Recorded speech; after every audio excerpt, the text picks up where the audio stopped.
What is going on, you guys who are here? Man, my signal is total garbage. Let's see if we can get a better signal here. Can you guys even hear me? Do I need to switch platforms? It says I got one bar. Can you hear me, Chuck? Boss picture. Well, the MGB is my desk right now, Chuck. So that's why you're not seeing the MGB. It's the desk that the computer's sitting on. What's up, Stupid Fast?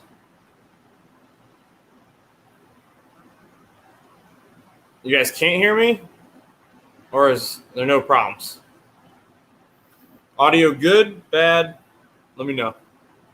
I can switch to my phone. I got it sitting right here. I've got good cell signal right now, so. Got some fun things to talk about today. Had a great weekend. You guys saw that video. It was a special weekend for my family. Sweet. Perfect. So I guess the first thing I'll start talking about, since Chuck's here, MGB guy. We don't get MG guys here often, probably because I've titled it Boss 302 Sdays. It's catchy, so that's why I did it. Hold on a second. Let me do this. I don't think any of you guys will be hopping on, but if you do, and you want to, what's up, Jim? That's what we're going to talk about, Jim. We're going to talk about that. It's going to be good little conversations, good story. And then I was like, man, it's great. And everybody was like, hey, at least you didn't have to deal with a Karen. Well, I had to deal with a Karen. It happened after the fact. But, man, you just can't win sometimes. Can't win. So I'll tell you guys about that here in a little bit. It's pretty comical, honestly. So there's the link. Let me open it up and see if I can pin it real quick.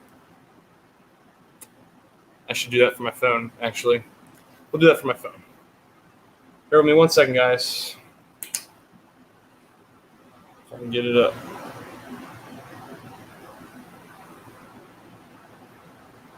V8s for the win. Oh, I got a story for you, Chuck. It's a good story. It makes me want to. I can't. I don't want to spill the beans just yet. Give me 1 second.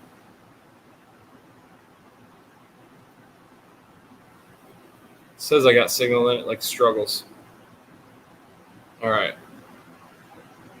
We're gonna pin this one. Boom. Pinned. All right. Back to the phone.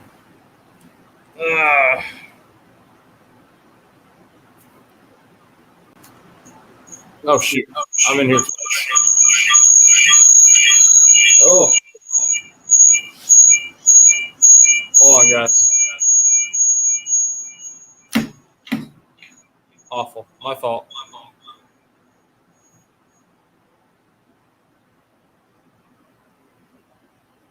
All right, we're going to close that out real quick. All right.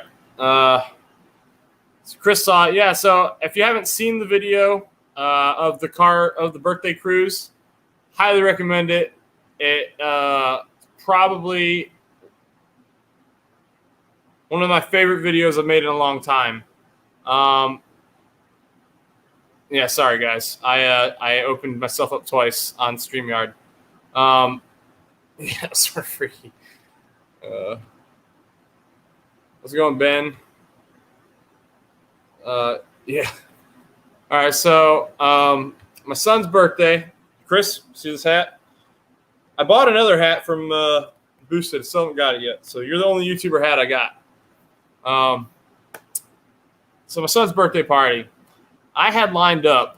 I honestly think I would have had 100 to 150 cars. Unfortunately, there was an event. I had it scheduled for earlier in the morning, but someone moved an event they were doing to that time slot, and I know a lot of people were going to go to that event. It was a Cars and Donuts, and I got a short clip from that because I went for an hour or two.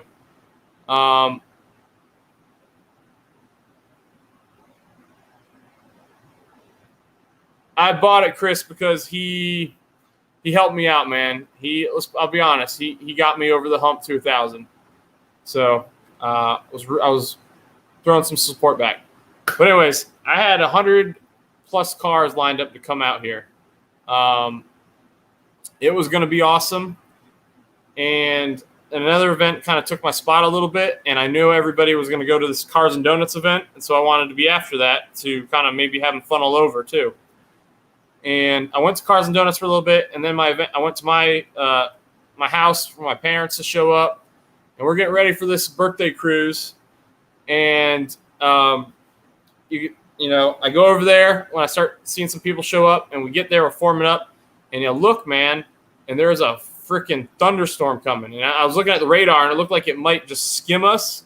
No, it didn't skim us. We got hammered. And I was like, oh my gosh, man.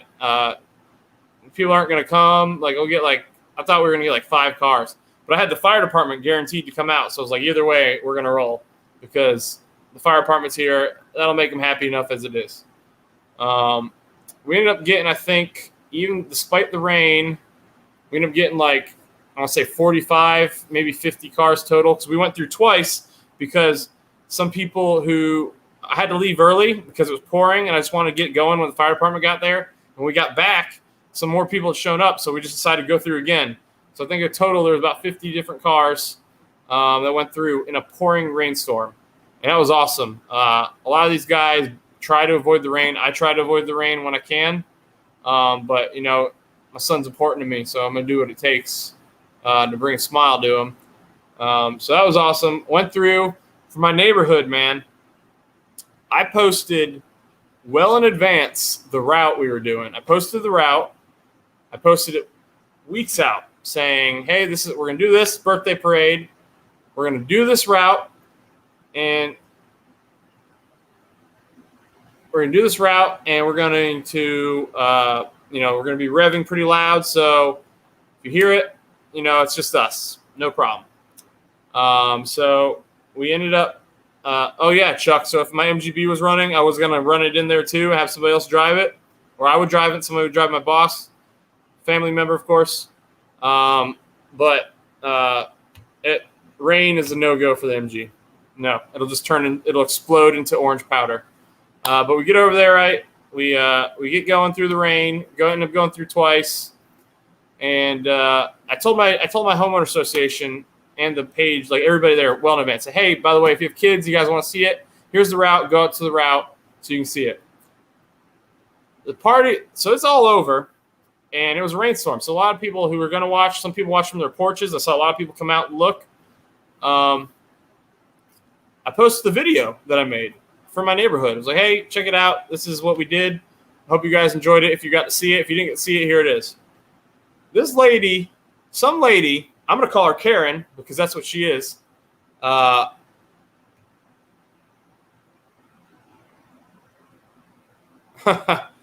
man. Yeah, man. It's Chris, man, right? You send me one too, Primo. I'll hook you up. Hook you up, my friend. But this lady, we posted the video. This lady comments why this wasn't planned through my neighborhood, my part of the neighborhood, is inexcusable at this point. And I'm like, excuse me? I thought maybe she was joking.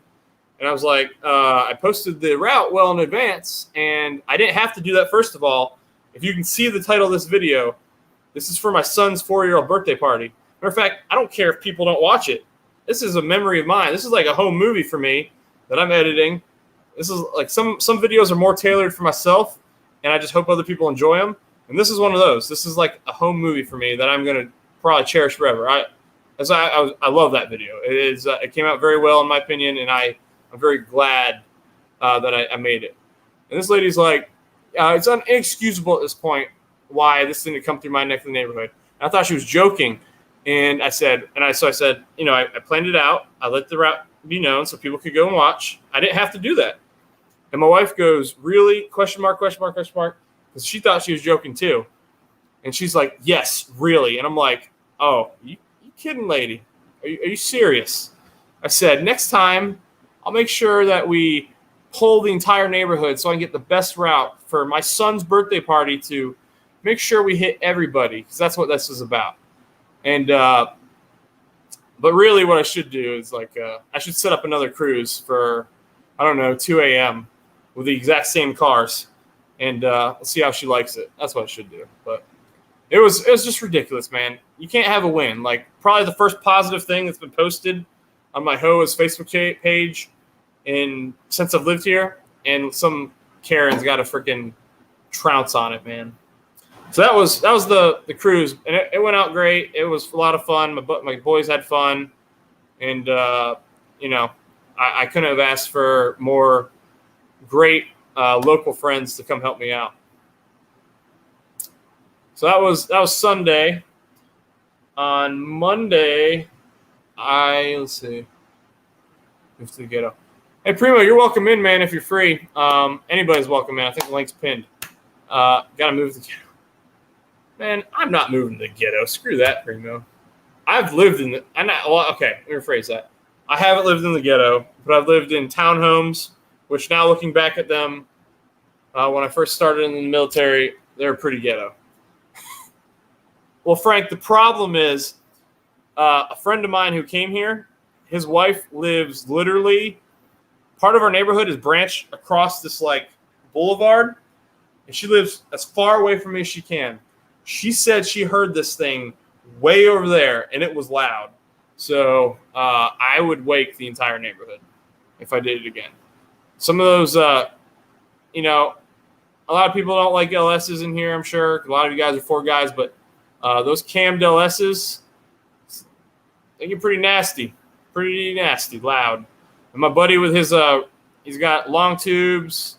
I think he's got Off-Road X, and it spits out in a Roush axle backs on his 2019 GT, and it is dumb loud.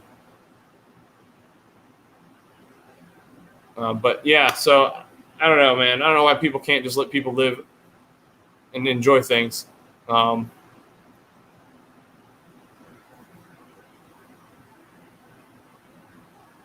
I hear you, Ben.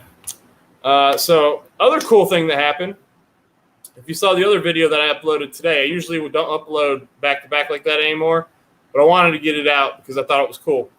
I saw my first Bronco, the first real Bronco. It's, yeah, Jim, that's right, man.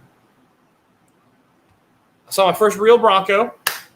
I was dropping my wife's car off to get worked on or get looked at. I was told it's all normal. But they actually damaged her car when they were repairing it. Some idiot was, we got a guest. Hello, sir. What's up? To my Ford Tech friend here. Took my car to the local Ford dealership, my wife's car. They fixed the transmission problem, but they damaged the car. I had them do a bunch of recall work on it. That was already like recalls that just built up since it was new, I guess. And the freaking there's those little like blacked out pillars that are right next to the windows on the yeah. Well, they cracked one right at the top corner. They I don't know what they hit it with, but somebody hit it with something. You could see like a little mark, like a screwdriver hit it or something. Like the butt end of a screwdriver, like the guy was standing on the car about to fall or something. That's my guess. I don't know what happened. What was the recall they were doing? Something on the roof racks, I think he said. Oh, okay. And then at least they were doing the recall, with something in that area. That's why they would damage it, because I was curious as to what they were doing. Oh, also, I thought it could have been the side curtain airbags. That's what my other guess. I think that's it. So they cracked it and they replaced it. Good to go. The other thing they did is I got the car back last Friday, and it was raining. So I got out of there. It was pouring. And I looked the car over quickly. I didn't see anything wrong.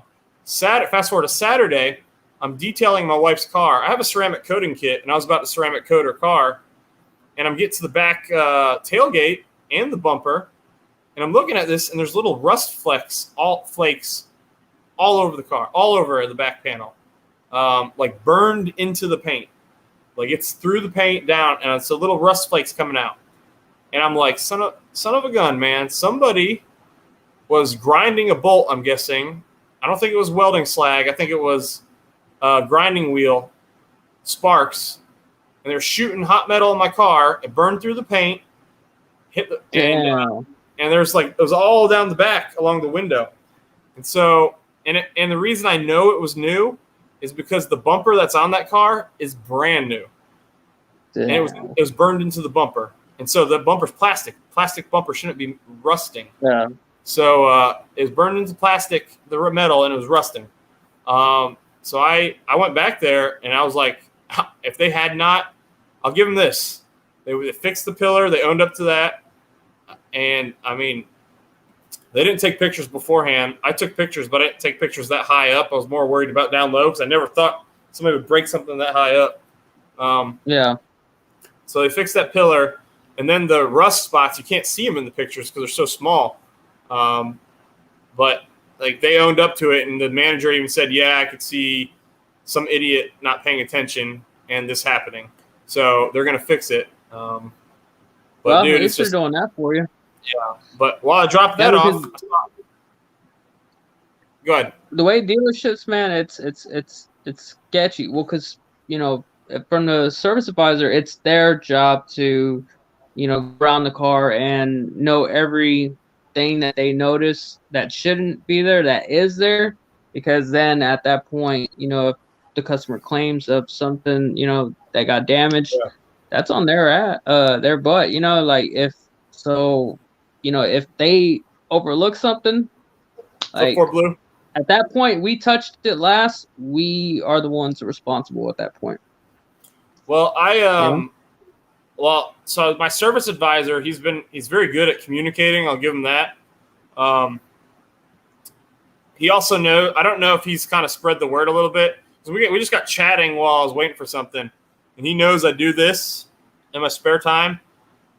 And we're kind of talking about some of the local events I do. So I think he knows that I'm kind of ingratiated into the local car community a little bit, and I don't know if that would have like swayed anything, but like, I pretty much straight up told him because my transmission, he said the smart transmission. The guy was telling me that, so they fixed it, everything, but one thing I was noticing was that my 4th to 5th shift, it felt like everything was going and shifting like it was supposed to until I got the 4th to 5th when it would go up, then it would pop up like 800 RPM and then go into gear.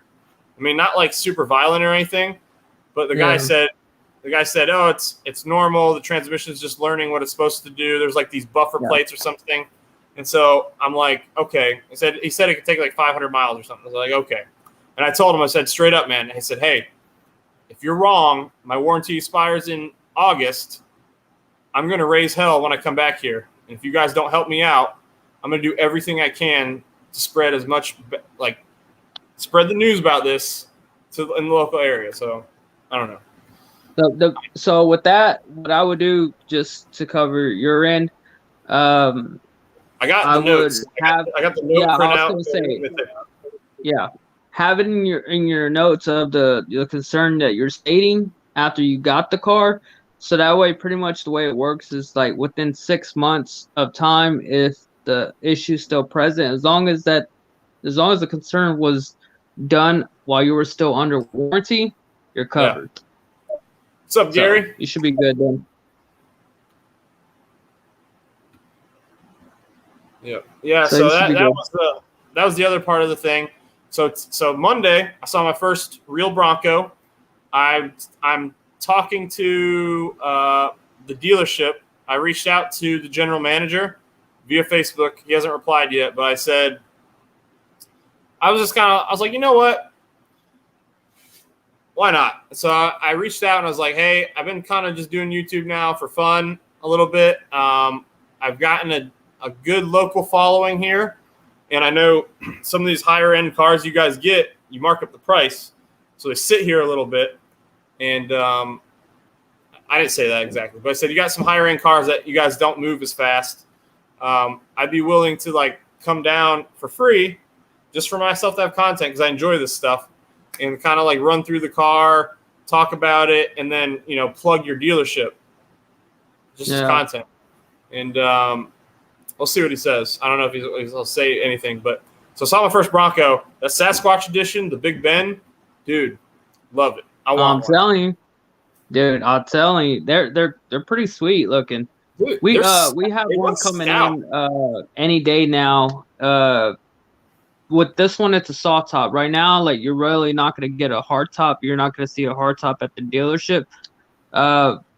I've heard hard Those tops are the are ones that, really hard to come by. yeah, yeah, those are the ones that are on like the back order situation right now. But so you're gonna see some soft tops come in, but we're supposed to be getting one here pretty soon. So when we do, that was what I was gonna do as well, just to kind of get an overview of it, because there's not a lot of videos out there, by the public on these. So Let me put it this way: I put one up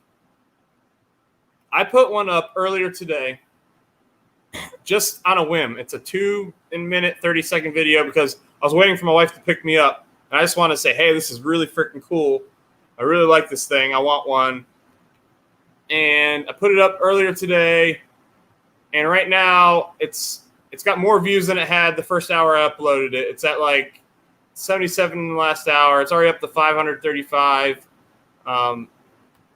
It's like, it seems like it's taken off. I don't know if it'll stay that way, but dude, actually some guy locally who's, I guess he friend requested me a few weeks ago, and I didn't notice. If I see there's car guys locally who are friends of other car guys of mine, I'll usually just say accept if I got room and I don't think they're a terrorist or something. yeah. And, so he actually works at the dealership, and he said that's their test mule.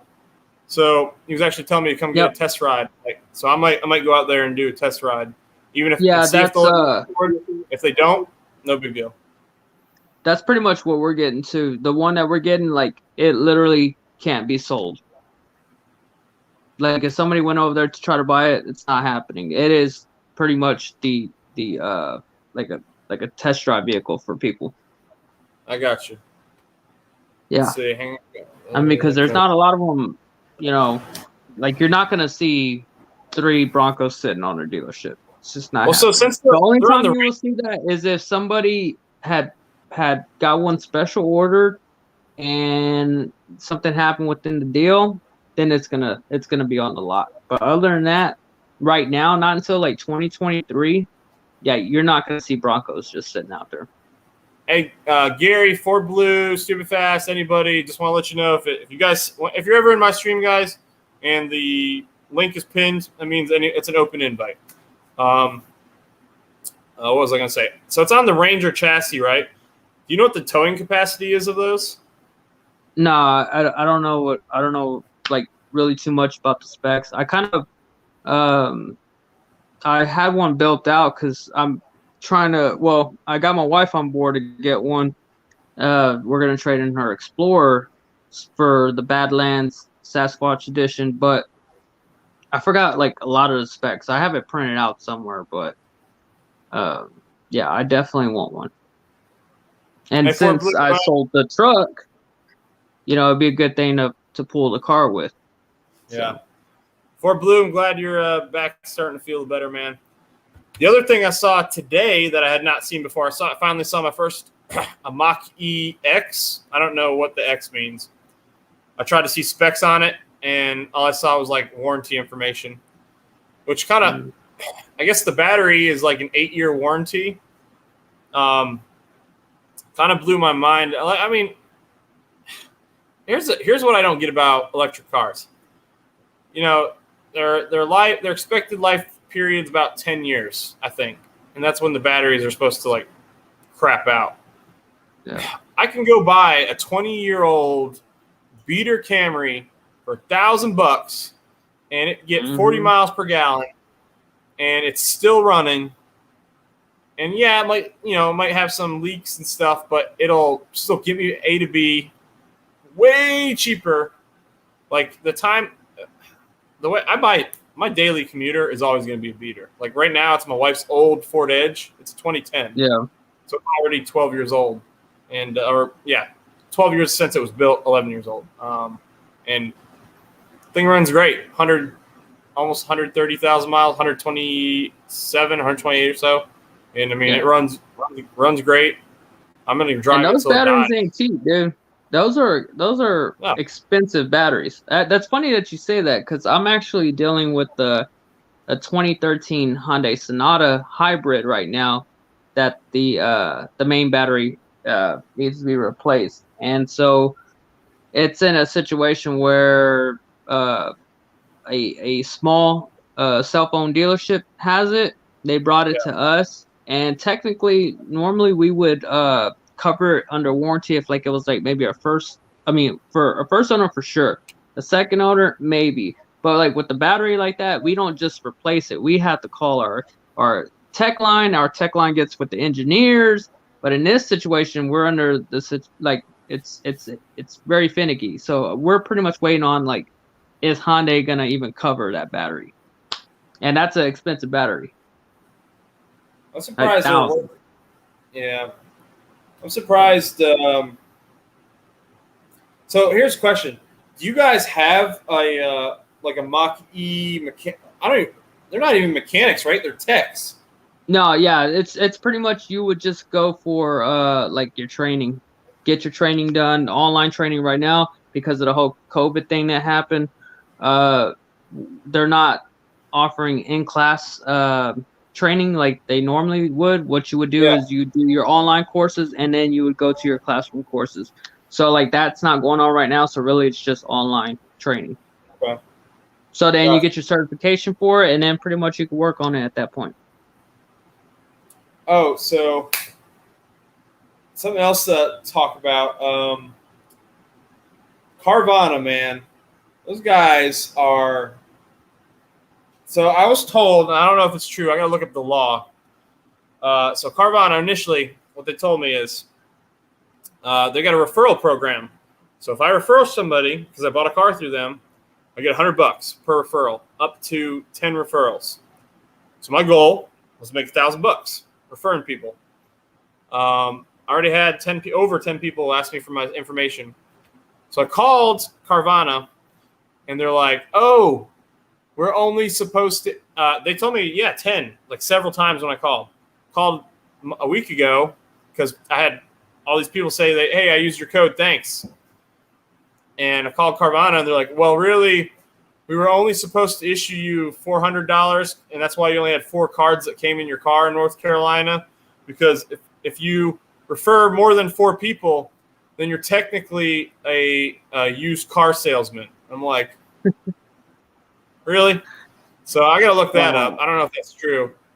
But I was like, man, you guys. Oh, but they said, but we went ahead and cut you 2 extra checks anyway. So you got 600 total coming. I've already got 4 saved up. I'm waiting to get my drive shaft safety loop in my cart. And actually, I think I want to buy. I've got center force throwout bearing, but I think I want to get the OEM Ford one because that's what Calimer recommends. Yeah. And so I want to get everything all together. together.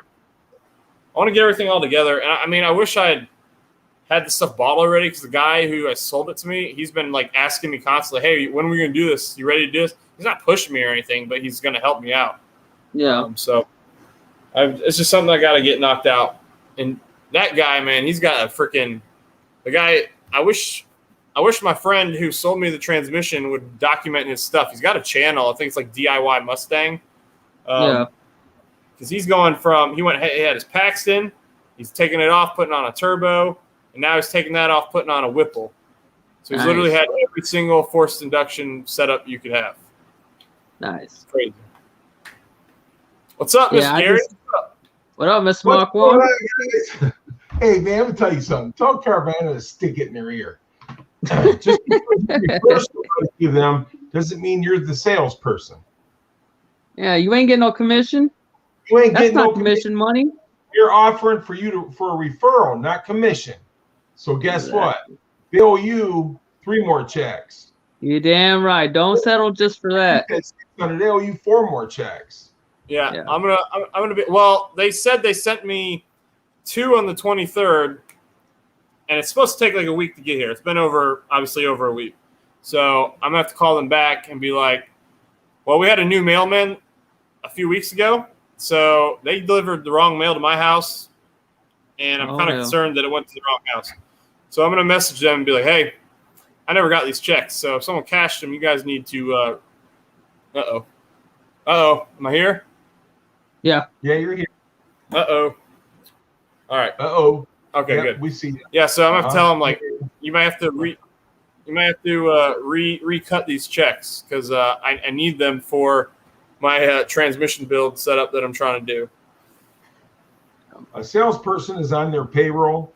Salesperson works there. Now, I'm going to tell you something. Carvana, they're screwing all the dealerships, dude, because they're selling this crap online. So it's taking away a lot of business from these dealerships. And pretty soon, dude, the lots are empty. Hey, the reason they're doing it, the reason they're doing so well, man, and the reason I went to them is because I gave a dealer a shot. I went to the dealership and I had a car I looked at and they're pricing it out. And right on there, big just fees, $950. I ask, hey, what are those fees for? He goes, oh, it's for the ladies in the back. I'm like, we're done here. Thank you. I'm not doing that. They got you. I'm not just giving you. I'm not giving you $1,000 for no reason. Yeah. For ladies out back. Sounds like your dealer didn't know. Well, that's what I like about. Honestly, dude, when I pick the one thing so Carvana has some positives and some negatives. Positives are, first, I bought that car in like 20 minutes. It was the most painless process ever. Their customer service on the phone, phenomenal. They're very helpful. You can get stuff handled pretty quickly. A lot of those guys are just relaying what they're being told.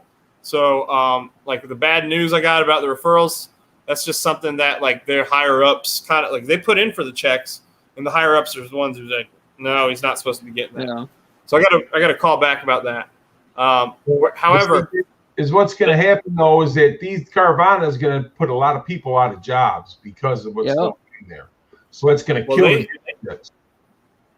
They suck at the dealer. Here's where the dealerships excel. Their certified pre-owned stuff, great, because they look that crap over for the most part. Am I frozen again? No, okay. Certified pre-owned, I'm frozen again. No, you're good. You're good. You might be frozen on your end, but you're not frozen on your end. Sorry. Okay, so Carvana, I have a friend who sold his Jeep Wrangler to them. He told me straight up, he's like, yep, my transmission was going out. All they did is they drove it down the street, verified the odometer worked, and they took it. They gave him a crap ton of money for it.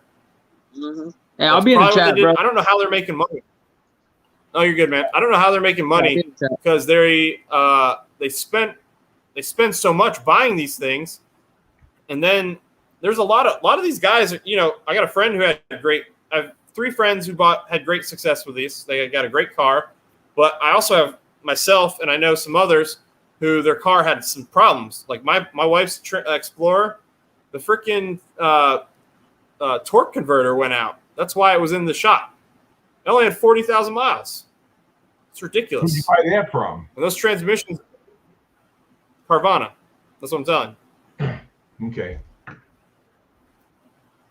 But they said, and the thing is, I didn't even think that was an issue. I did a lot of research on these cars, and the transmissions in those cars are actually one of Ford's more reliable transmissions for that setup. Well, things are going to happen to used cars. You don't know what they did. I can't tell if I'm frozen or not, Gary, because I don't see you moving. No, so. You're not frozen on my end. All right, I'm going to keep talking, man. I just want to make sure, because I'm gonna end up rambling on, and I won't even know nothing. No one's here. Well, that's the thing, though, is that I buy and sell a lot of cars. So the thing with me is that when I buy these cars, I'm going to tell you straight up, I know nothing about this car except for what I've seen in the last 2 weeks that I've had it. You know what I'm saying? I mean, and that's just the thing is that when you go to a Ford dealer or a GM dealer or whatever, dude, they ain't got no cars right now. But you can go to Carvana, they got the cars. Yep. They're paying the extra $1. That's what's pushing the price of these cars up another 50 to 70%. Because Carvana, people like that are paying the top dollar for these cars, no matter what. Then they're selling them to you. A buddy of mine bought a Ford pickup from there, and guess what? When it broke down, they told him, we don't know what to tell you. They wouldn't even help him. He had to take him to court to get the truck fixed. Really? Was it past the warranty? He just bought it. He didn't have the truck, but not even a month. Oh, because it's supposed to have Silver Rock. Silver Rock's supposed to take care of everything. Well, some of these places don't always do what they say they're going to do. Yeah. Well, I don't know. I probably won't use them again. And if I do, I'm definitely going to look it over a little better. I thought I looked it over pretty well. Like I didn't notice the transmission issue until it developed. And luckily it was still in the Ford powertrain warranty. So I was going to go to Ford regardless because I didn't want the Silver Rock warranty voiding my Ford warranty. So that was smart.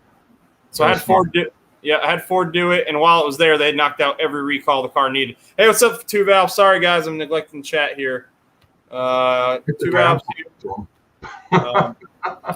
But my service advisor at the dealer here, he's been very helpful, very communicative. They're actually going to somehow try and get me a rental because I've had to send my car in freaking twice already. So this will be a third time, and I've got my third expected child's baby seat, and that's why we bought this car. So we got a third kid coming, and we got the back row for my oldest son to sit, and then the two younger ones up front.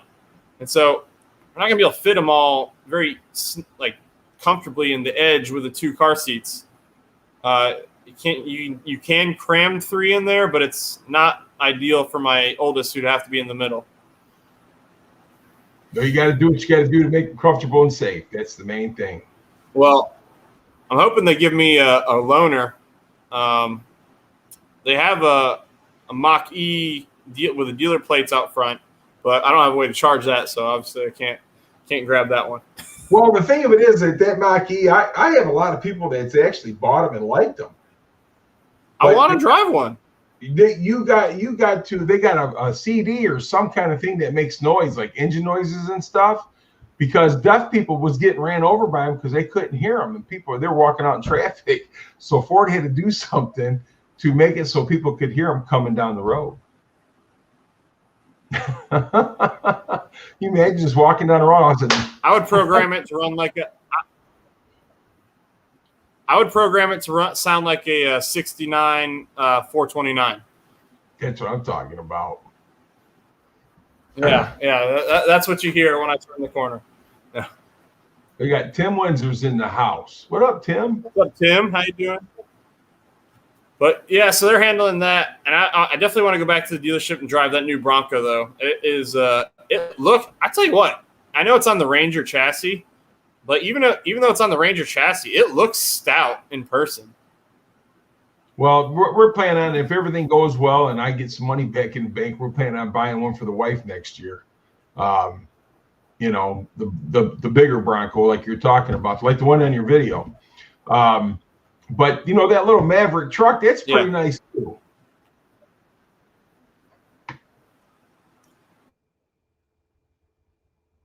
Oh, now what do you think? I was about to say it's so weird that they took the Maverick. All they really did is.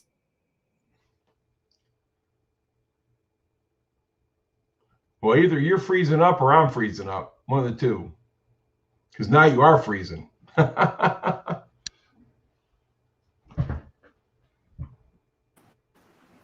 Oops. Sorry, Gary. I left you in charge. Oh, okay. All right. I was about to bring myself. All right. I took myself out. But yeah, those new Mavericks, man, I kind of like it. So I don't know. We know wife's going to look at it and see what she likes best. But the Mavericks have always sucked. But Mavericks are now starting to climb up, man, because people's looking for them because they can't buy the Mustang.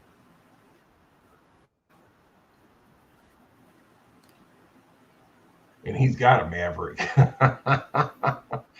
What the hell, Two Valve? What business are you starting? He needs to come up here and explain. Yeah, Two Valve, hop in. We need to hear your business going here. I might just sell you a junkyard. Hell, you know what's going on. Probably more than I do nowadays. Yeah, I keep swaying on whether or not I want to sell the MGB. I get frustrated I got to take the carbs off and clean them again and see if it starts up again because it was running great. I think there's a piece of particulate in there that's blocking a flow passageway of some sort. But So I keep seeing these Fox body rollers. I really want to get. Now I want to ask you a question. Now did you put a new fuel line in it, or is it still got the old rubber fuel line? No, these are all hard lines. It ain't got a rubber fuel line up in the tank going. Anything that was rubber on the fuel lines has been replaced. It's been replaced, okay. Because a lot of times those rubber break down on the inside and they'll make it so it'll clog to stop the line from. So I got prevention for that. So anything, there's a pre-filter because I put an inline electric pump. I didn't like those SU crappy pumps that come on this car. I got a cheap $25 pump off Harbor Freight that's like easy. I bolted in, wired up, works. It has a pre-filter. And then I got a filter right before the carbs. And then I got a flow restrictor. And then I got you should see the setup. It's pretty ridiculous. And then I got a pressure gauge right there too to make sure it's accurate pressure. Because I wasn't certain if I was failing because my restrictor was failing or not. But yeah, I like my fuel setup right now. A lot of the purists hate it, but it's reliable. When's the last time you've been in that carburetor? Let me be honest. I've taken these things, Gary.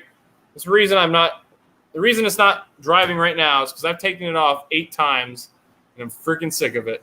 And so they're dual carbs, and I'm thinking that maybe the issue really is that I thought one of the carbs was the issue. It might be the other one because I've taken them both off, but I've only addressed one of them the majority of the time. So I gotta look at them both. What's up? Let's see, Victor. Hello. Well, there you go. CNC Auto Works right there says it might be the fuel pump. Nope, it's not because I'm getting the pressure. I got the gauge on there for that reason. Getting the pressure. There's fuel in there. It's just because when I take it off, there's definitely fuel in there. But hang on a second. So the thing is that you sure it's the fuel that's doing this? No, I think that I'm not getting fuel. I think because it's run. All right, so here's the deal. What was it that was wrong? I was leaking really bad.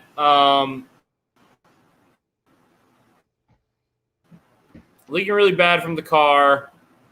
It was like, so basically there's great. All right, am I back now? I'm gonna kind of, sort of. All right, let's see. Maybe if I pick it up.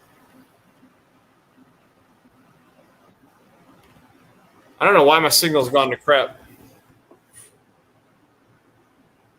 Just one of those days. All right, hold on, Gary. Yeah, so I replaced. I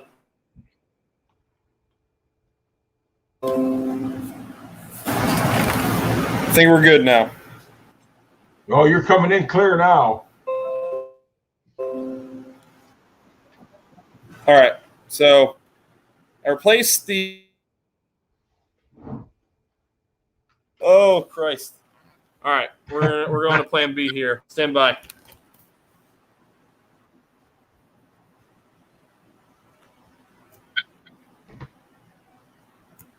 All right.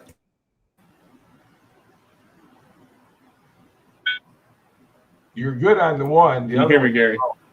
Yeah, you're here. You're here. A little bit of an echo.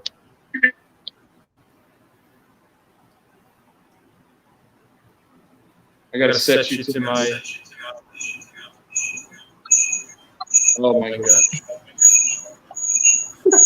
I'm sorry, chat. So CNC Auto Works. My pump seems to lose prime every time I try to drive it. All right. Should be good now. All right. You need to mute the other one. We're gonna drop this guy. There you go. Yeah, I'm getting rid of it. All right, I'm on my phone now. On my phone. All right. So I replaced the carbs have this vent system where if if it starts getting too much fuel, it takes the fuel, goes through the vent lines, through this like charcoal canister, and then it just dumps it out the side of the engine, on the other side of the engine, away from the exhaust headers. Dumps it on the ground. That's how I noticed I was having a problem. So I opened up the carbs, saw one of the carbs floats had cracked. I replaced them. It was running great for a day and a half. And then it stopped, and it was like felt like it was choking again.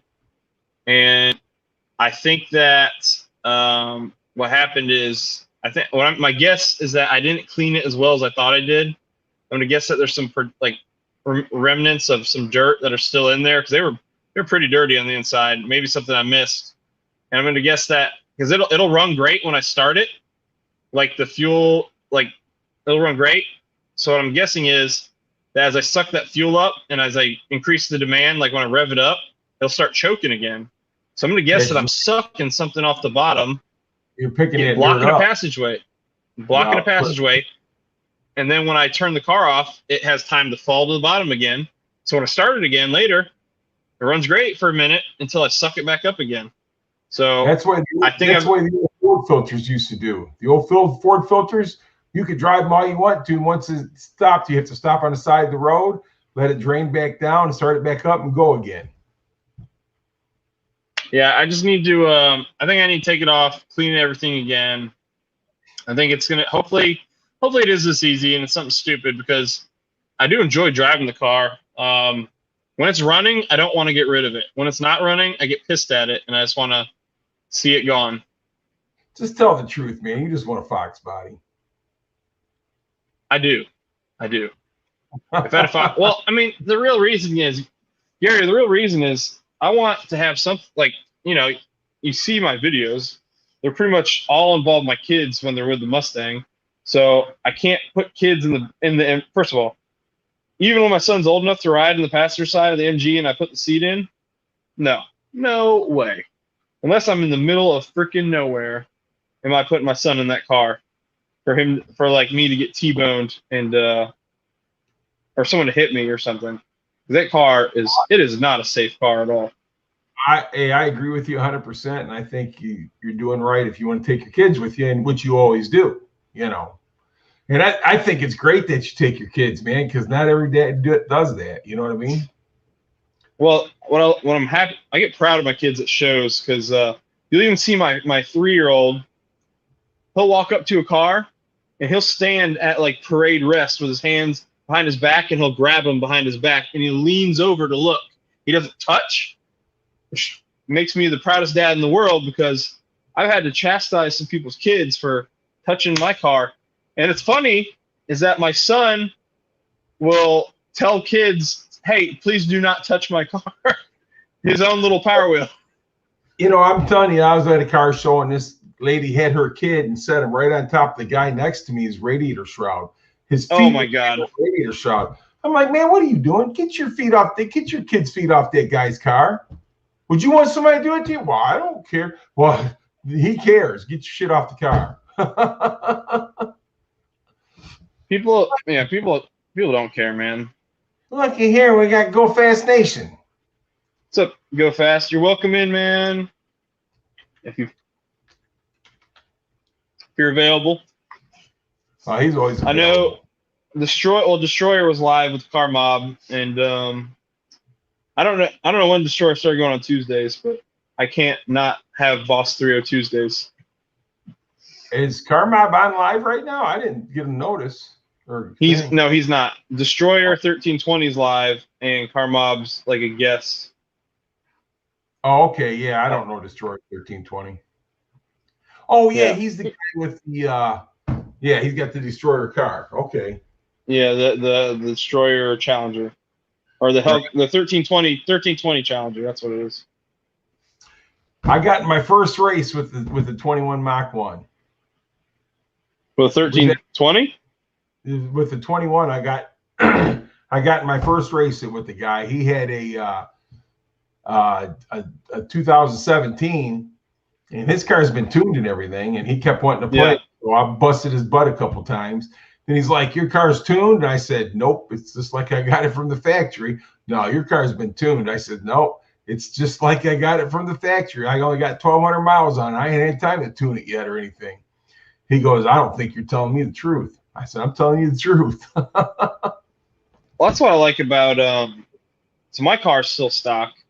It's freaking almost 10 years old. And I'm still keeping up with a lot of my we got Mustang excuse me, Mustang Mike coming in. I'm still keeping up with a lot of my brand new GT friends. Like they don't pull on me. And then so I got it's still stock. Everyone I talk to in the Boss Owners group, they say when you put the one-piece drive shaft in, the car really wakes up. You feel a noticeable difference. And that's not even with the tune yet. I don't have headers. I've left everything on the table. I have everything available to modify if I really want to. 1320 right now. What's up, Destroyer? Mavstang, I don't know if I said hello. You've been here for a bit. Apologize. Mike, what are you doing, buddy? Trying to get over this sickness, man. What'd you do? I don't know. My wife gave me You don't got the Rona, right? No, I ain't got the Rona. I can taste everything. Hey, so Beer still tastes like beer and gummies still taste like gummies, so. So are you trying to say you've been staying too close to the crack? No, she gave me, well, my kids had it first. It's like just a virus or something. No worries, go fast. And then my wife got it. Now I got it. I actually stayed home from work today, man. I felt horrible. Tell her I should have my blood pressure's low because of it. And her blood pressure's real low because of it. Oh, I've had something going on where like my stomach's been churning lately, and then like I'll get home from work, and I know a lot of people are, you're just tired after work, but like I cannot keep my eyes awake. Like I'll sit down on the couch and I'll pass out, and like I've never had that problem before. I'm not one of these people that just gets like worn out at work and I come home and can't do anything. But like I literally will come home, sit on the couch, and I just can't keep my eyes awake, and I'll just pass out. Man, I can. I get worn out at work all the time, dude. When I eat a lot of carbs, I can't keep awake. If I stay away from the carbs, I'm fine. But if I eat a lot of carbs, man, I cannot stay awake. Mike, how's the car coming? Actually, I hadn't been able to work on it due to rain and everything. I mean, it's like here, it's supposed to rain every day this week. How so you have it outside. Have you looked at those Harbor Freight parking portal things? Like they have the side skirts and everything. Yeah, I've looked at those, and the thing about those is if you don't have them anchored down real well, those things that lift off it, and I don't want to take a chance on it. My service truck has got an all aluminum body on it, and it parks right next to my Mustang. Yeah. And then my wife's car parks right behind it, and I don't want to get any one of them damaged if that thing decides to lift off in the wind. So I hear you. I just suck it up and fight it out as best I can. Work on it when I can, and if it ain't raining or anything like that, then I'll get out there and I'll get a little bit done. I might work for an hour or two on it, and then I'll go back in and call it a day because it's either too hot or it's raining. So yeah, but if it's pretty, I'll throw it. But I got a 10x10 ease up canopy. I'll pop up over it. If it's hot outside but not real unbearable hot. If it's kind of pretty, I'll throw that up over it and I'll get actually a little bit more done to it. Yeah. Well, I'm going to tell you something. I had one of those tents out here, and I even had cinder blocks all around it sitting down on the tarp so that we'd hold it down. One night I was on YouTube here on somebody's live chat, and the wind was blowing real bad, and I looked outside and that thing was standing up on its end. Well, I had sandbags on mine, and then Hurricane Dorian came through. I had one on my dad's property. That's where I stored my MGB when I was moving. And And I bought the sandbags that hold them down, like they wrap around it and it can't come off. Man, that hurricane just it tore that thing to shreds. It ripped it off the ground like it was nothing, bent it across the tree, and yeah, that was a bad day. Well, I always figured if I ever got another one of those, I'd get me 5-gallon buckets and concrete those things in there and just stick the poles in them and let them cure, and then put the top on it, and that thing wouldn't go nowhere. Yeah. So you guys hear? Were you here, Mike? I don't know if you were, but you hear my Karen story post my son's birthday cruise. No. By the way, that was the So- coolest thing I ever seen, man. That was awesome. All them people to show up last minute. Like, I like that. In the pouring freaking rain, man. I tell you what, that's what car community is all about, man. Well, so it's funny, dude. So that all happened. Yeah, they came out in the pouring rain. A bunch of great guys, obviously. Fire department came out. Police department came out. It was great. Did that. So I post the video on my local homeowners association page because I let them know in advance. I said, hey, here's the route that I'm doing for my son's birthday party. If you guys would like to bring your kids out to see the cars, go somewhere on this route. Letting them know mainly because, hey, there's going to be some loud cars revving the crap out of their motors through the neighborhood. So post the video the next day saying, hey, guys, here, in case you missed it because it was raining, here's what I did the other day so I can share with you guys so you can see. Some lady comments and goes, the fact that this didn't come through my part of the neighborhood is inexcusable. I'm like, maybe she's joking. I said, are you being serious? I planned this out, as you can see in the video, for my soon-to-be 4-year-old's birthday party, and I posted the route for you people to see. If you'd wanted to see it, you should have just posted up there. And my wife even commented, it takes a lot. Once you get her off and mad, no stopping that. So she commented, really? Question mark. And the lady's like, yeah, really. I'm like, are you serious? Like, come on. Like, what am I supposed to do, lady? Am I supposed to poll the whole neighborhood? Hey guys, I want to make sure I hit every house today for my 4-year-old's party. But I was talking to some friends of mine who live in my neighborhood who showed up. One of my friends got a really ridiculously loud Cam CTSV, and we're like, yeah, we can go give her a parade. We'll go right by her house at 2 a.m. See if she likes it.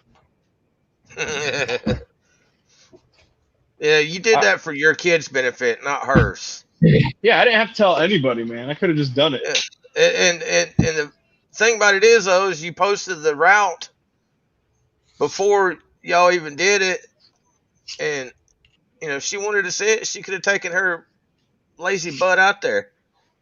What's up, Puerto Rican Hammer? I haven't seen you in a while, my friend. Oh, one of RTR. What's going on, buddy? Yeah, Jim was letting his dogs out, he said. Silverback, hello, sir. How you doing? So I missed it because I've been too tired to really do anything on Saturdays. I think I was editing something Saturday. So Silverback, do you have a truck? Do you not have a truck? He just bought a really kick butt truck. A nice one. That's what I was wondering. Hey, Mr. Mark 1, that video I did of your 70 Mark 1, it's already got almost 150 views. Oh, man, I'm telling you, it's a good video. It is. I really enjoy that video. And I put it on my Facebook, so you're probably getting a lot of those people, too. I enjoyed doing it, man. I tell you what, that car,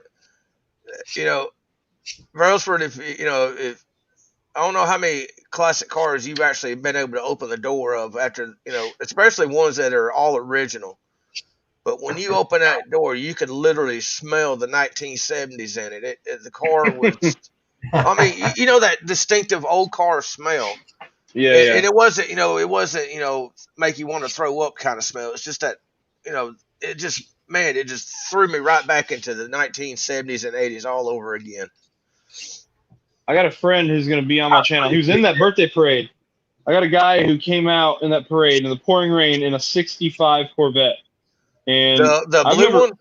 yeah, I've never been Yeah. in a Corvette before. He's going to be on the channel at some point, and that's going to be the first Corvette I ever ride in. Yeah, it's a split window. What year is it? Is it split window? I don't think it was. I think it was a split window. 63 is a split window. Yeah, I don't think it's split window. Because he's trying to sell. He's willing to sell it for 40 grand. So It looked like it was. It looked like it was a split window. If it's a split window, he'd be selling it for 200 grand. It's probably a fastback. What it probably is. So it probably comes back at the big window, but it don't have the split. All I know is it was a nice ass car, man. I tell you. It is nice. And I went up to him. I was like, "Hey, man, I went up to all these guys, and he was the one who's like, I wish I had him recorded when I talked to him. I was like, "Hey, man, I really appreciate you coming out here. He's a buddy of mine." I was like, "You didn't have to do this, man. I know this car's special to you. Like, I think he worked on it with his dad." He's like, it's a car. It's not butter. It's not gonna melt.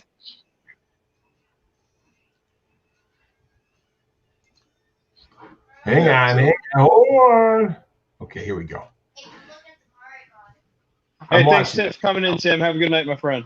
No, it wasn't a split window. It didn't have the bar down the middle. I just went back to your video and just glanced at it. Dude, I tell you what, it was man. like Mr. Mark once said, it was a fastback. That little Bronco Sasquatch video I just put up, like literally that 2-minute video, I think it's taking off right now. Well, ain't that the Carvana video? No, it wasn't a Carvana video. Oh no, that's the video of the new 2021 Bronco. Yeah, it was something short. I was waiting for my wife to pick me up, and I saw the new Bronco. It's the first time I've seen one, and it's like blowing up right now. I don't know why or what's going on. Yeah, I watched that. That's a pretty good video, man. I like it. I like that Bronco. Dude, it looks nice. What was the sticker price on it? Do you remember? I think it was 51. Wow, that's a lot of money. Yep. Need to hit lottery on that one, huh? Yeah, no kidding.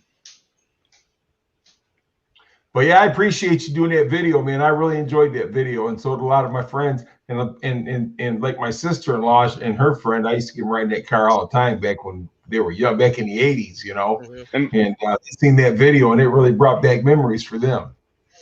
And send me.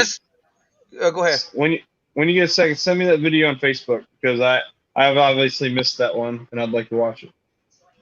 Oh, the one I just posted. One of Gary's. Yeah. Oh, you just posted it? Okay, then I haven't. Yeah. I just posted it today. I was like, I thought, okay, oh yeah, I'll have to go back and check. No worries about it. I'll find that. Yeah, Gary. The reason why I done that, man, is for one, it's such a pretty car, and to be that old, and the story behind it is just as interesting as the car. You know, you said you had it since you was 12 years old. How many people can say that they have a car that is 43 years old, and they've had it just about their entire life, especially their entire adult life, and it still looks as good as it did when it rolled off the showroom floor? It's just a driver, man. Oh, I know, but I'm just saying it still looks that good. And, you know, granted it has its, you know, I'm sure it has its flaws here and there, just like any old car would. But I bet you that car is just a blast to drive down the road. You know, those cars, you can feel the real muscle in those cars. But Matt is in the basement. Is he? Sublime, yes. But you know, he can stay there. He can stay down there. Hey, you can get in there, and you can drive that car. And I'll be honest with you. 2 seconds later, and I was hitting the back button. But I ain't driving that car on no dirt road because that car's too old to be crawling right there and scrubbing underneath it. Right. Yeah, it was. I don't know. You know what, Matt? Brelsford, whenever you see the video, you'll see a clip in there where where he's got it on the trailer, and I can see underneath the car. You'll be able to see how clean that car is underneath. It's 2 valve. So wait, Tuval, how long were you in the basement by chance? Probably 10 seconds. Yeah, exactly. Well, it's because I still had the remember this. basement open. I was I still was- down in the basement peering at all my guests. I will remember that. And then I met Tuval down there, and I brought him up with me. Yeah. We did it as a team. Tuval, what kind of business are you getting ready to jump into? I went and did all the stuff for my LLC for 105 Auto Repair and Performance. Nice. Awesome. Nice. So are you going to do this out of your house, or are you guys going to get a shop, or how are you going to do it? For now, out of my house. Dude, I wish you all the luck with it. Right where I'm I standing. hope it's real Right where I'm successful standing for right you. now.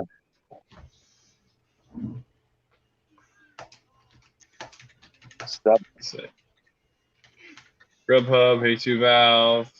What's up, Silverback? Mr. Mach 1, how did you keep that car so clean living in Michigan? It was restored. It was restored in 2005. The car was. But it's got all the original interior and everything in it. Except for the carpet's new and the dash pad's new. That is a beautiful car. It is. Thanks, It sir. I really appreciate is. it. But it's just a driver, man. Just like any other yellow Mustang, nothing to see here.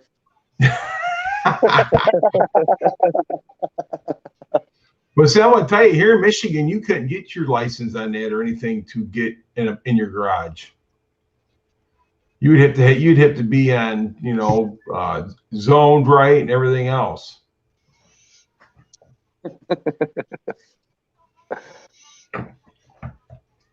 Trying to See here you can do like a mobile mechanic license, and then work out of your house, but with NextGen, he had this roadside assistance business where he was going around changing tires, fuel deliveries, lockouts, and stuff like that, and he was basically doing it for all the insurance carriers. Well, they started requiring him to have a garage license. Then they was requiring him to have like $5 million insurance. Dang. Yeah, it was crazy, man. They was requiring him to have a fenced-in, locked-up yard to where he could store cars. He said, "I don't tow cars." He said, "All I do, because he didn't have a tow truck at the time. He used to own a tow truck, but he didn't anymore. He sold it." And he said, "I don't tow cars. Why am I required to have a lot to put cars in that I don't tow?" And it's just a requirement. So he decided to step away from that for good. And now Ridiculous. now he's doing mobile mechanic stuff, and he's trying to get him a shop built. I still kept thinking about that live, Mike. Did you find those Depends? Dude, I kept wanting him to tell the story about the donuts too, Oh, man. I know. Y'all had to have been there. The three of us, me, Sublime, and Karma, went to Walmart to make a Walmart run. I had to pick We're up back, a few guys. I can things, hear you. and I wanted to get a pair of pants because the damn mosquitoes were eating me alive. I mean, they were literally trying to carry me away. Oh, they were bad. And so we made a Walmart run, and we were all pretty blitzed when we got to Walmart. And Sublime picks up a bag of donuts, and it was the cinnamon donuts. Man, they were good. Before we got over to the second aisle, from the second aisle away from where he picked the donuts up at, that bag was empty. And I said, "Hell, they're right to this right over there. Go get another bag." So he went and got another bag, and we started on them too. Oh my gosh. And then we got over to the hairbrushes, and that was that was the funniest thing. I never laughed. I mean, I felt like a teenager again with them two, and just three of us just walking around Walmart, just acting stupid. I mean, it was great, man. I can't wait to be able to go back up there again. What blew my mind is that those were Little Debbie donuts. They weren't the Hostess, but man, those things were good. Man, weren't they though? Yeah. Well, I anything know. concrete probably would have tasted good to us, considering the way Some we stuff with were. Cletus. Yeah, no, they were good. Cinnamon donuts. So yeah. Hey, I Yeah, we picked had up a 7 Cars and subscribers Donuts on tonight. Sunday. I picked up 7 subscribers that? tonight. Thanks. I picked up 7 subscribers tonight, thanks to Destroyer 1320. Nice. Cool beans, man. I'm back up to 588. How many you got now, Mike? 588. What about Yeah. you? What about you, Matt? How many you at? I haven't looked after. I didn't look tonight. Last time I looked, it was like 531 or something like that. I might have gained a few from that stream, but I didn't look. And I'm starting to get my views back on my channel too. Dude, my back was still killing me, man. Freaking all day. Thank God I had the day off today, man. Freaking nothing but freaking vapor rub, whatever you want to call it, on my back all day long, man. Freaking it's finally starting to get a little better. I'm going to tell you, man, my back, Saturday, when I was putting the Mach 1 on the trailer, I was greasing the bearings real quick, with that quick grease. And when I went to go get up, I tweaked my sciatic nerve. But I was okay. Yeah. Dang. So Saturday night, I ended up going to work at 11 p.m. till 3 a.m.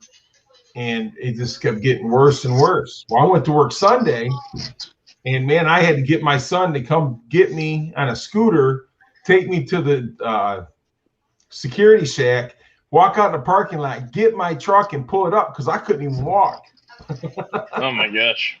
The sciatic nerve that you're talking about, that's like the lower back, right? Yes. My lower back and my hip. Yeah, that's exactly what I did. That's exactly what I did. Your sciatic nerve comes right up through your butt cheek, right up to the small of your back, and then it goes right over to the lower part of your spine. Yeah, that's exactly what I did. Stuff with Cletus. Yep. Keep grinding, man. I couldn't. You're at the hump. You're getting there. So I took 2 days off. Today's my back's feeling a lot better. But I took 2 days off and a whole bunch of that CBC oil. Oh, the CBC you're talking about? Yes. CBD, yeah. CBD? Yeah, man, I'm telling you what, I put that, because I use it for my knee. And the wife said, let's put this on your back, and it helps. Yeah, we have my wife has some of the lotion, and I tell you, that's some of the best lotion you could ever want to put on your skin and stuff, because it soaks in just perfectly. Let's see. What are you doing, Matt? What are you writing? Estimate forms. Everybody that's wronged you on YouTube? No, I'm just doing estimate forms, filling out my estimate forms for tomorrow. Gosh. But I have to say, Carb Mob, those guys are great hosts. And I'm telling you, Sublime's wife and his wife and Mike's wife, man, they just cooked up a storm, man. Yeah, so I'll tell you so what. How are those egg rolls, Scary? You finally got a chance to try the famous egg rolls. Tell the people. I'm telling you, those egg rolls. You don't need no dip. You don't need nothing, man. Just eat them. Yeah, just eat them. Just eat them as they are. Usually, with egg rolls, you gotta have something for them. You don't gotta have nothing. Just eat them. It was Drew. It was Drew who was saying he was dipping them in something, right? Yeah, he was dipping them. Yeah, but he's the first ones he ate plain. Well, I tell you what, that party, man, like Karmov said on Destroyers Live, we partied until 1, 2 o'clock in the morning. Went to bed and was back up at 8:30 and starting all over again. I'm too old for that. You're younger than all of us. Hey, I'm glad I'm too old for that. I tell you what, I don't see how Cars and Keys with Mike's wife can stand hearing him snore, man. I walked out the back door Sunday morning, and I kid you not, I thought there was an animal in the backyard.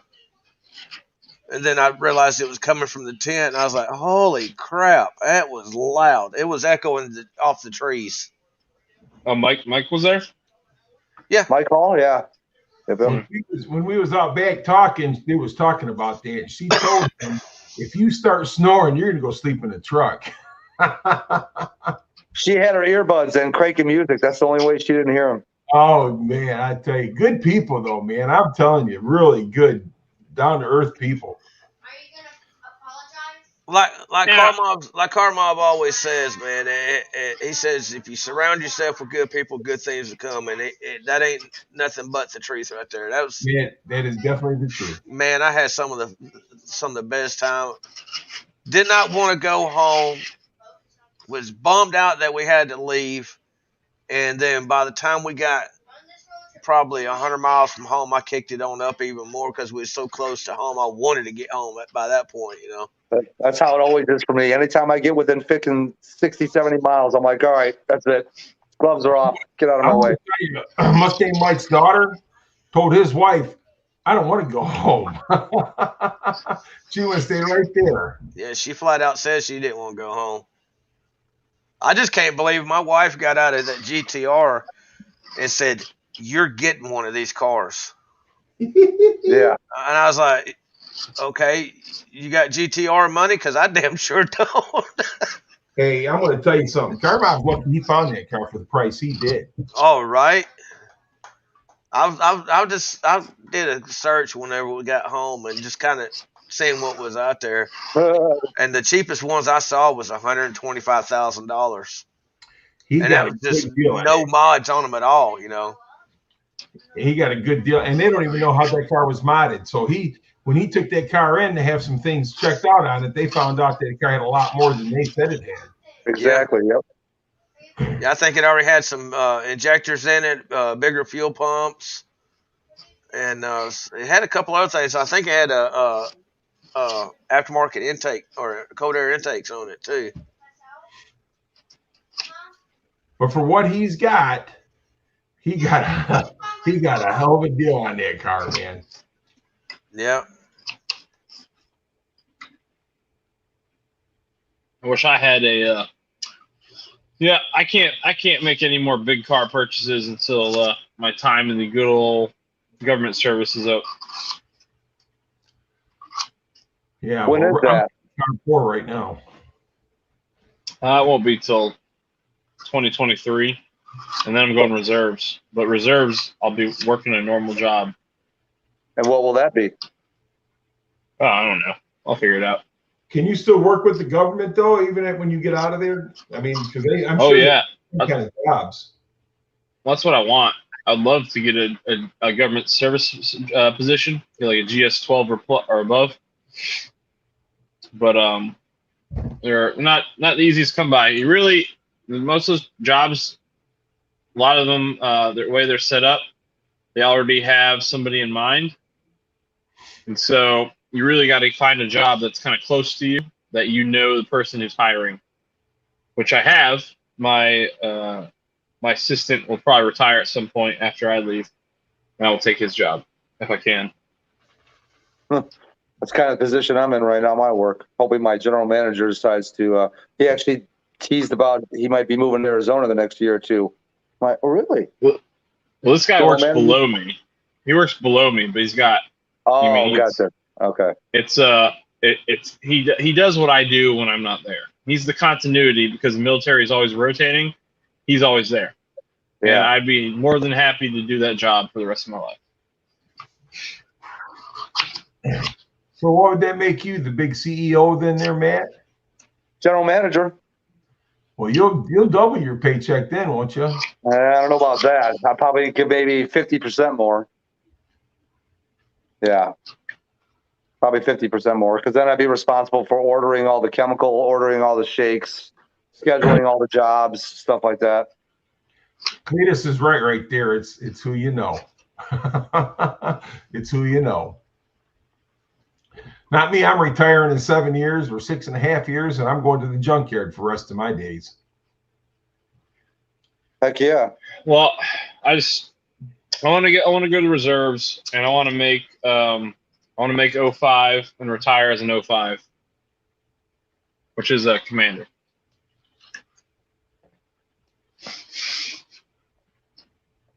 There was you raced Car Mob. Your car was running pretty good that day, huh? Sure was. Is there a video? Yeah, there's a couple. Well, there's multiple videos, okay? And I'll tell you right now, there's 2 videos from a dig. One video, it looks like he crushed me because I was fumbling with my gauges, trying to do a burnout at the intersection to warm them up, thinking I had more time than I did. And then there's another one that Funky recorded that we were talking at the light turned green. I was paying more attention to the light than Mob was, so I basically got a jump on him, and that's the video that I have. That's the one I sent you, Gary. Okay. And then there was a 40 roll that we did. Same thing. He got the hit on me for a second, and then basically I reeled him in right about 100, 110, somewhere around there. And he got out of it as I was passing him, knowing that I was passing him. I was like, man, why would you stay in it? I wanted to see the margin. Come on. Well, when it's over, it's over, no matter what. You know what I mean? Yeah, it was good times, though. Good times. Looked like a lot of fun. A lot of fun. But I'm going to tell you something. Those cars out of the hole, dude, I'm telling you, like a bullet. Oh, yeah.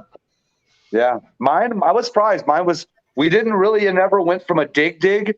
It was always like a 5-10 roll, which really helps my car out in first gear.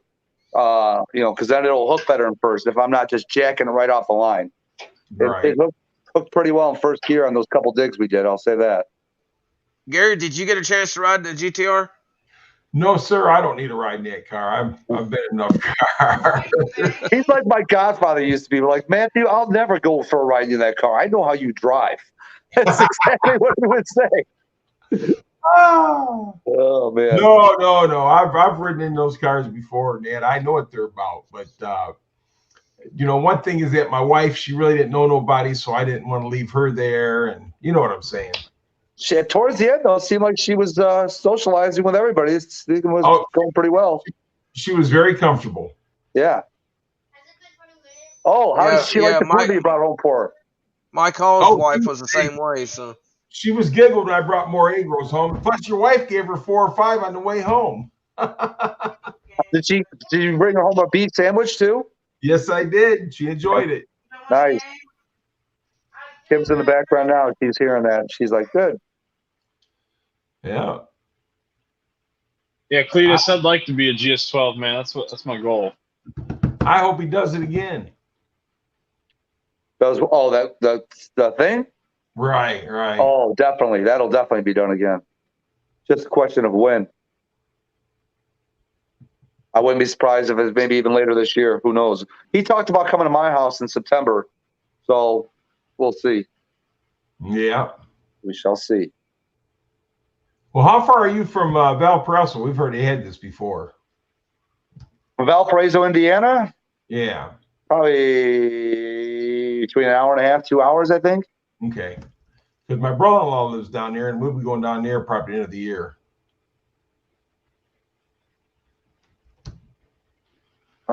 Yeah, that's a long. He invited me. That's a long. First of all, kid on the way. Then kid will be newborn next year, and that's a long trip from where I am. I'm about as, I'm as far away from you guys as I can be without getting wet. You're basically what, 10, 11 hour drive? I think it's more than that. I want to say it's like 12 at least. Wow. Well, I figure if I start getting things ready, Ford Takeover next year, we're going to go to. I just got to get things ready and not have any surprises before it happens, Yeah. Damn, I almost got all these done. I'm about to go pick up my dinner, and it's a late one tonight. Is that Amy I hear in the background? Yeah. Let's see. Trying to get the kids to bed. Oh, gotcha. What's up, Coop 437? Coop 437, what is going on with you? Hey, Mike, were you buying a new house or something? Yeah, I was trying to. We put a bid on one and didn't win the bid. They had 2 cash offers, and one of them was 180,000. The house was they was only asking for 149.9 for the house. That's happening all over the place right now. And Dude, the guy house- and the person that bought it sight unseen. That was a nice Yeah, looking that's happened. house. It was that white one you had in your pictures. Yeah. The house down the road from me, they had it listed for gosh, I think it was like 205. They ended up selling it for 255. Ridiculous.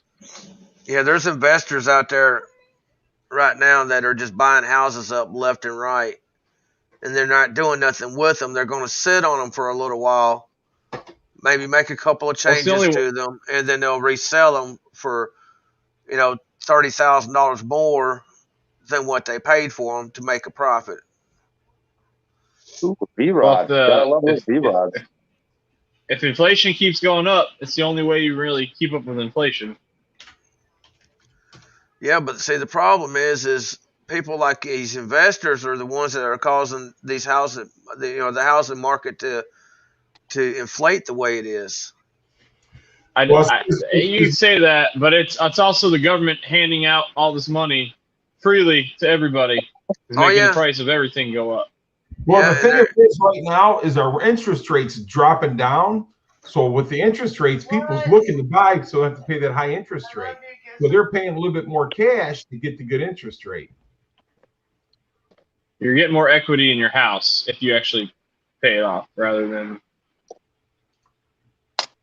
There was a period of time where that interest rate, when it dropped initially, if you caught it right when it dropped initially, the prices still went up, but you still were actually saving money on your bill payments. I refinanced my house, and just making my normal payments that I've always been making, it took my mortgage from a 30-year to a 15-year. Yeah, so you're saving a ton of money right there, just in the 15-year mortgage. Oh yeah. And then with the interest rate, you're saving even twice as much. Yeah, when I first got approved for the loan, I got approved for a $200,000 USDA loan, and the lender got me pre-locked in at 2.875 interest rate. And when I put that bid in on that house, I was locked in on it for a little over 3% interest rate. So, and it's just it's going up creeping every back day. up? Yeah. Dang.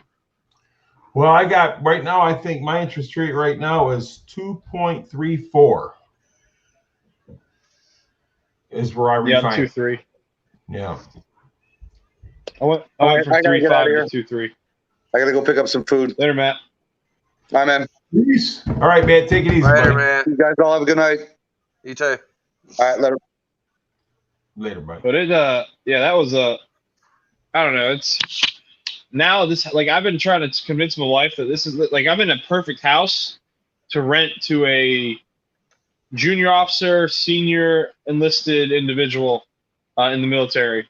It's a great house to rent, a great location, and she wasn't fully on board. But now, like, I can show her it'd be physically impossible for us to lose money renting this house. Like, and the amount of excess that the amount of money that I would charge for rent, and what compared to what my mortgage is, just throwing all that into a savings account in case something breaks, like, the house is going to take care of itself. So there's no I can't find a good reason to not rent this house when I'm done here. Just make unless sure I stay here. And then just make sure you check your rentals out good before you let them move in the house. I've got a Go ahead, Matt. Mike. No, I was gonna say another thing on the interest rates too, is it depends on what your credit rating is, depending on how good of a rate they're going to give you. What's up, Fat Boy Fox? Well, yeah, that's true. I went ahead and told them that I'm willing to pay down I put some points down. So they finance more, but literally, even though they finance more, just by making my same payments, it took me. I'm already back down to my original payment, to where my original principal was. So if I just made the bare minimum payments, it would have took me like, I think it's like, I don't know, 8 or 10 years to pay off the extra amount I added on, or something crazy like that. But because I'm making these substantially larger payments than what's required, I've already paid it down, and I'm back to where I was. Well, that's good, man. Yeah. You're a smart man. Well, You're doing it right. Well, I'm trying to, dude. I got to get, because I'm not, I'm not staying active duty forever. The military, if you stay active duty and retire through active duty, that's like the best retirement in the world. You get paid retirement immediately. However, there's a reason it's the best retirement in the world. You go through a lot to get that, and I would not, everybody does that. They absolutely deserve it, and I'm not doing that. I'm going to get my retirement hopefully in the reserves, and I'll get it when I'm in my 60s. So I need to have a plan for the here and now. Well, my nephew, he's in the reserves, and he's working on his retirement plan. He's only 27 years old, and he works for the government. Plus, he's on the reserve. So and he's active duty in the reserves. Yeah. So he's doing real well, actually. Well, that's another reason. Another reason I want to do reserves is because of the health care. Because I'm hearing some horror stories about people basically paying a mortgage for their family's health care. Oh, it's I'm crazy. not going to do that. Yeah, and Mike, I never knew you was in the military. I don't have health care, so. I never knew you was in the military. Who, me? You. I wasn't never in the military. Oh, I thought you said you had a VA loan or something. No, USDA loan. Oh, okay. Old and hard of hearing. Oh. The VA loans, it's a good deal the first time. The second time, you better save some of that money if you got made any equity in your first house, because otherwise you're going to be paying down a huge funding fee. My realtor told me if I put 20% down on the house as a deposit, that it would do two things. It would lower my interest rate, plus it would lower my monthly payment. Yeah. And it would guarantee me a house quickly. Yeah. You'd have less to pay down. Right. And that's a chunk of money, that would let the seller know that, that I'm serious about buying, and they would definitely want to sell it to me. Well, get that money right up front. They don't see. I don't think they see that money, right? They see that. They know that what they do is you put $1,000 in earnest money down. Oh yeah. And when you put in a bid, that earnest money, your realtor holds on to that earnest money. If your bid is accepted, she sends the earnest money. She sends it to the bank and then sends it over to the realtor of the seller. And the realtor of the seller gets that $1,000 earnest money. Now, if something happens and you decide that after you have an inspection done, say it's got a bad water heater or it needs a new air conditioning unit, something that you didn't know, when the inspector catches this stuff, or it's just got more problems than you thought, and you want to back out of the deal, then you lose that $1,000 earnest money. That'll go to the seller. Now, nowadays, and if the seller, this is nationwide. If the seller backs out, then the earnest money comes back to you. But she said in most cases, if the house has you have a due diligence period. You have a due diligence period where you will not lose your earnest money. Because we was going to buy this house back behind us and found out that they had black mold and stuff in it, and they gave us our money back. Well, that's what I was going to say. If there's more problems then the sellers even realized it too. If if there's stuff that the sellers didn't even realize, and it's just going to cost a ton of money to fix for either party, then then they'll automatically give the earnest money back. Well, no, it's in your contract. There's a contract that you guys sign. One of the initial contracts. You guys pick a due diligence period where you have a certain timeline that you can back out of a sale, and nobody loses any money. You're just saying that, hey, we did our inspection before this pay date. This all was wrong. You're not going to fix this. So I almost canceled the sale because my due diligence period was coming to an end, and we put in our requested repairs, and they weren't getting back to me. So I was about to quit. And I had to earn this money out, but if I backed out, I'd just get it all back because it was still my due diligence period. Well, when we was going to buy that in our house, that was 16 years ago. Shit can change by then. Yeah. I mean, I bought this house back in 2019. I just want to buy a house and get out of what we're in now. I'm tired of renting, man. Well, I'm tired of seeing my landlords make improvements to their house that live, literally next door. Their yard is our yard. We share a fence line, and they're constantly making repairs to their house or upgrading their house. And when we moved in, they only had a 2-car garage, detached 2-car garage. Now they have a 5-car garage because they added 3 more bays to it. He's added, and yeah, and I'm paying for all that.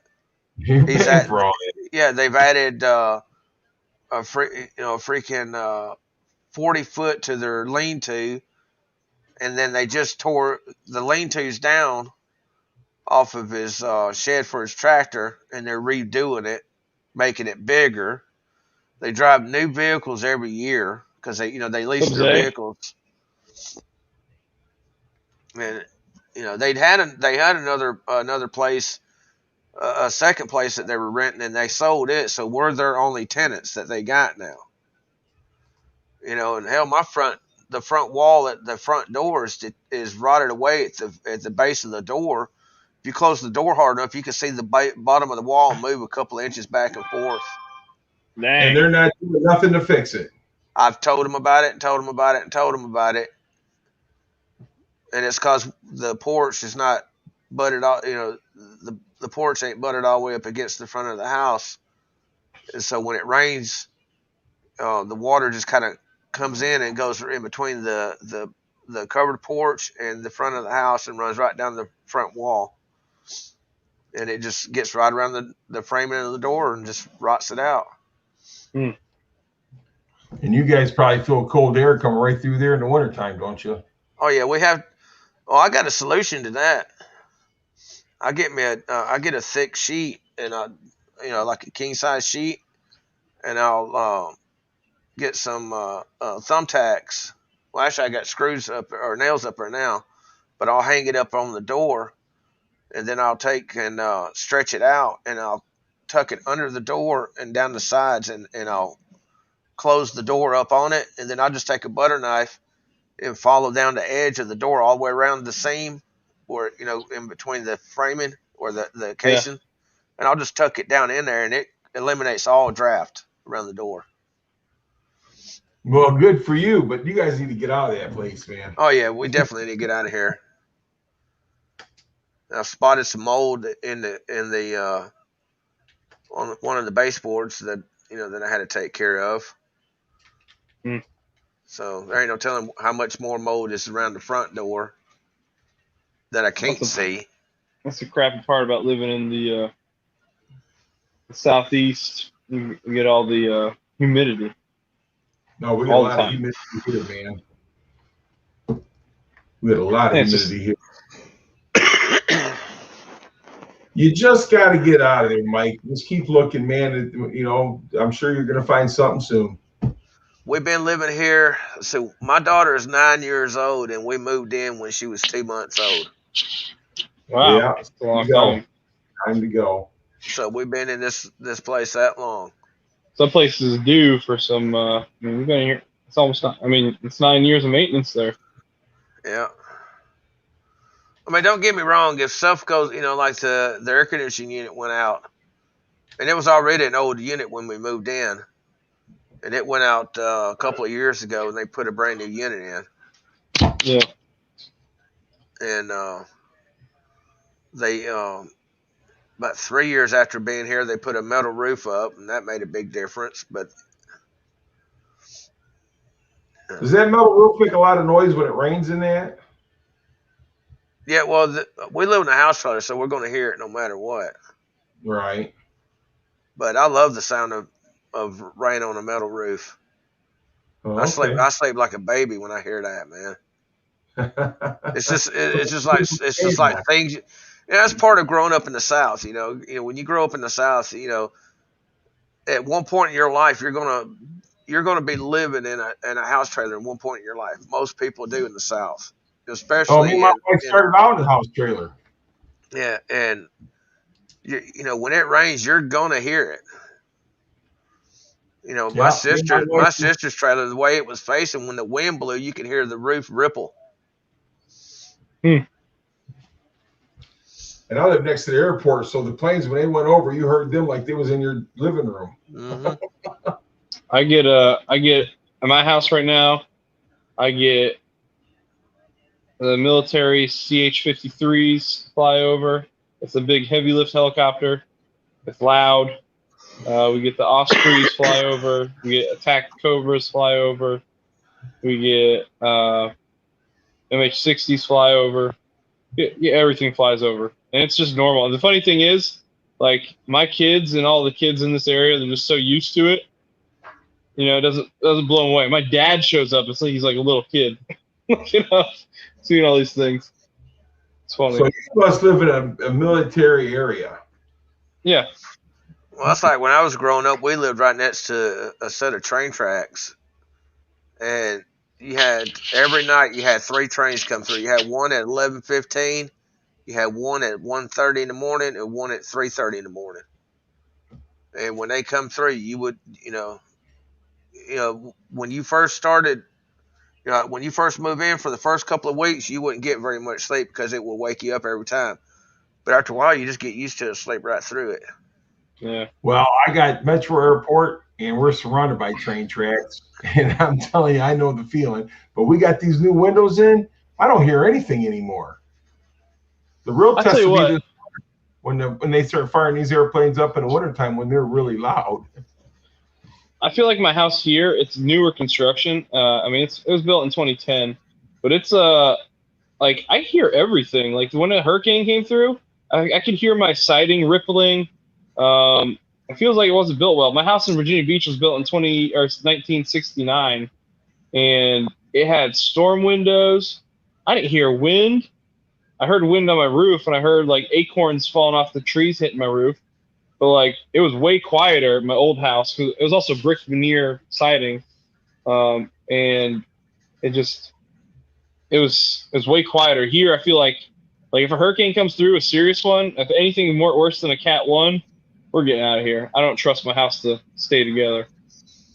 Well, the way they build houses now, man, they just flat throw them together. Toothpicks. Yeah. Hey guys, I'm gonna let you know I'm probably gonna get off in like a minute or so because I'm about to pass. That tired thing I was telling you about earlier, I'm about to pass out. Well, Yeah, I'm going to pop off your house so you can go. So thanks a lot for having me up, Mike. Thanks for the video, buddy. Thanks for coming up, Gary. And you guys have a great Mike, good luck. Yeah, you too, Gary. Mike, good luck looking for a house, man. I hope everything works out for you guys. Thank you, man. Gary, it was a pleasure. The pleasure was all mine doing that video. Man, I really enjoyed it. And I'll go check that one out tonight, hopefully, before I go to bed. Appreciate you having me on, man. No, thanks for coming on. Zay and everybody else in the chat, y'all have a good night. I'm out. All right. Have a good night, everybody.